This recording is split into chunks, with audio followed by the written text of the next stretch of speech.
Ассаламу алейкум, урматтуу мекендештер, достор, жалпы эле кыргызстандыктар, амансыздарбы? Бүгүнкү 31 август Кыргыз Республикабыздын эгемендүүлүк 34 жылдык майрам менен баарыңыздарды куттуктамакчыбыз. Улуу Британия Англиянын борбору болгон Лондондон Кыргызстанга ысык саламдарды жолдойбуз.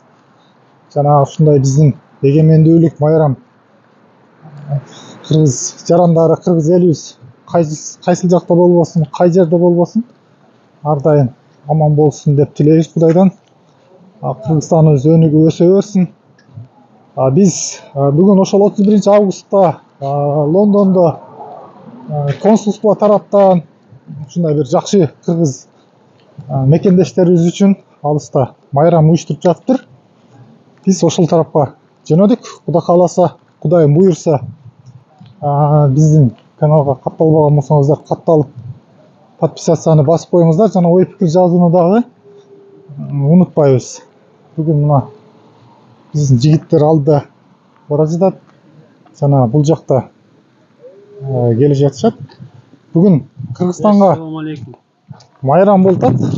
Ошого кандай каалоо тилектер бар, ошолорду айтып койсоң. Бул жигит Өнүгө берсин Кыргызстаныбыз.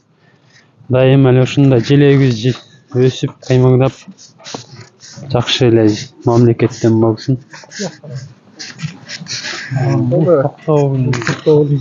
Ассаламу алейкум. Жалпы кыргыз элим өзү дүйнөдө бир 200дөн ашык эгемендүү мамлекет болсо, ошолордун бири Кыргызстаныбыз. Бүгүн Кыргызстандын эгемендүүлүк күнү. Жалпы кыргыз элин ушул майрам менен куттуктайбыз. Анан ушул Лондондогу кыргыздардын башы биригип аткан экен. Бир иш-чара болуп, биз да буйрса ошол жака барып атабыз. Эгемендүүлүк күнү бардыгына кут болсун. Бар болуңуздар. чоң рахмат. Биз менен бирге болуңуздар, урматтуу көрүүчүлөр. Биз сиздерге бүгүн жакшы майрамдарды көрсөтүп, кыргыз эли учурда Лондондо кандай иштеп жатат, кандай жашап жатат, сиздерге толук көрсөтөбүз.